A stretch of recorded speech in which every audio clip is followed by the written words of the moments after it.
Hello everyone, আসসালামু আলাইকুম। চলে এলাম ফের আমি রান্নাঘরে আপনাদের নতুন নতুন ভিডিও দেখাইতে। রান্নাঘরে চলে এসেছি রান্না করতে। দেখতে পাচ্ছেন এখানে ভাজি করব, আলুর ভাজি, আর এখানে ডিম সেদ্ধ করছি। আজকে আবার একটু মেহমান আসছে, তো সে লাগে একটু রান্না বান্না বেশি করব প্রতিদিনের থেকে। এদিকে আলুর ভাজি হয়ে গেছে, প্রায় শেষের পথে। এখন আমি ডিম সিদ্ধ হয়ে গেছিলো, ছিলে থেকে দিয়েছি, আর এদিকে ভাত দিয়ে দিয়েছি। ভাজিটা প্রায় হয়ে এসছে, নামিয়ে নেব। এখন ভাজি হয়ে গেছে নামানো। এখন ডিম 4টে সিদ্ধ করে খেয়েছিল, এখন ভাজে নেব হালকা করে। মাংসর ভিতরে ডিম দিয়ে রান্না করব। তো আপনারা আর ভিডিওটা স্কিপ না করে অবশ্যই শেষ পর্যন্ত দেখবেন। ডিমগুলো প্রায় ভাজা হয়ে গেছে, আর বেশি ভাজবো না, এখন তুলে নেব। দেখতে পাচ্ছেন আমি ডিমগুলো তুলে নেব। তুলে নেওয়ার পরে এখন মাংস রান্না করব, মাংস চাপাবো।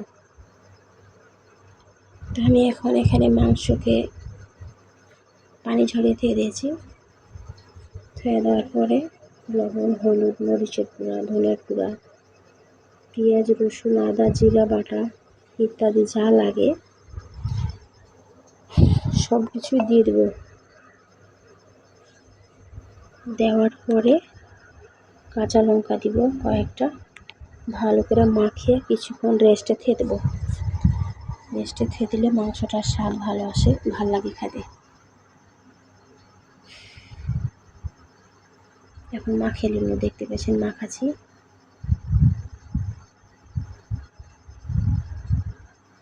এখানে হচ্ছে ব্রয়লার মুরগির মাংস, সুন্দর করে মাখা হয়ে গেছে। এখন ধুয়ে দেবো রেস্টে কিছুক্ষণ। আর এদিকে দিয়ে দিচ্ছি তেজপাত, লবঙ্গ, কাঠ মশলা, এলাচ, সাদা এলাচ, কালো এলাচ সবগুলো দিয়ে দিচ্ছি। হালকা একটু ভাজা, তখন মাংসটাকে ঢেলে দেবো, ভিতরে ঢেলে দিন। তখন ভালো করে কষাবো।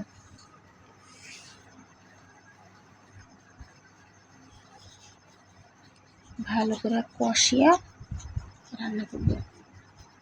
তো ভাত হয়ে গেছে, এখন ওই চুলাতে বেরেস্তা করবো। সে লাগে পেঁয়াজ ভাজতে লেগেছি, আর 4টা ডিম ভাজে থেয়েছিল, ওই ডিম 4টা মাংসের মধ্যে দিয়ে দিন, কষা মাংসের ভিতরে। যে কোনো মাংসে পেঁয়াজের, রসুন আর আদা এই 3টে জিনিস যদি কুচি করে হালকা ভাজে, এটাকে বলে বেরেস্তা, এটা দেওয়া যায়, তাহলে কিন্তু অন্যরকম একটা স্মেল আসে, স্বাদ ভালো লাগে খেতে। আপনারা ট্রাই করে দেখবেন। আমি কিন্তু দিই।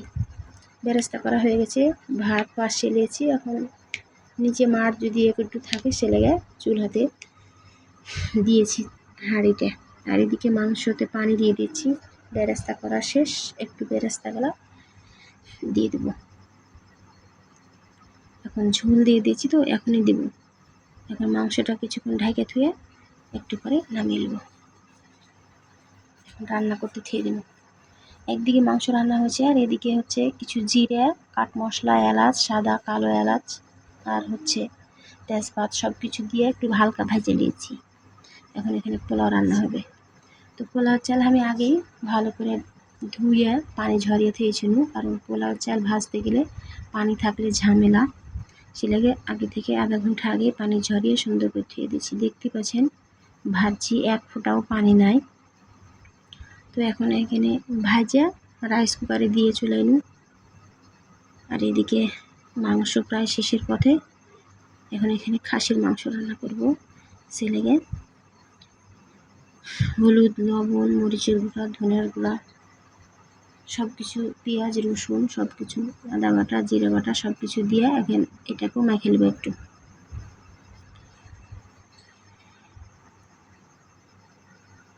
মেখে নেওয়ার পরে তখন রান্না চাপাবো।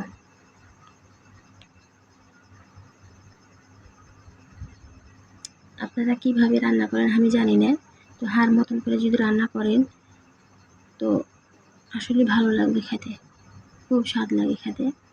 আর বাড়িতে মেহমান এলে মোটামুটি পারি, খাদ্য যত্ন করে ভালোই পারি। কেউ কহে না কখনো যে রান্না ভালো হয়নি, ইনশাআল্লাহ ভালোই হয়। তো ব্রয়লার মাংসটা নামিয়ে নিয়েছি, এখন চুলা ফাঁকা আপাতত। আর এদিকে দিয়ে দিচ্ছি খাসির মাংসটা ভালো করে কষিয়ে রান্না করে নেবো। এখন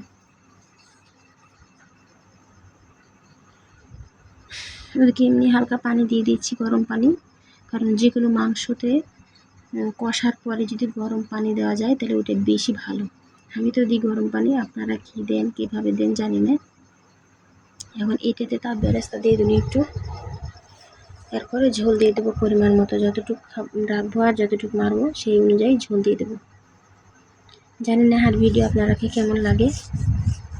আজকে এ পর্যন্তই, ফের দেখা হবে পরবর্তী ভিডিওতে। তো পরিবেশন করে দেখাবো, এখন সেরকমভাবে দেখাতে পারবো না কারণ গেস্ট আছে, তো সে লেগে যাই হোক খাওয়া শেষের পথে তখন মনে পড়লো। সবাই ভালো থাকবেন আর সাবস্ক্রাইব করে দেবেন। আল্লাহ হাফিজ।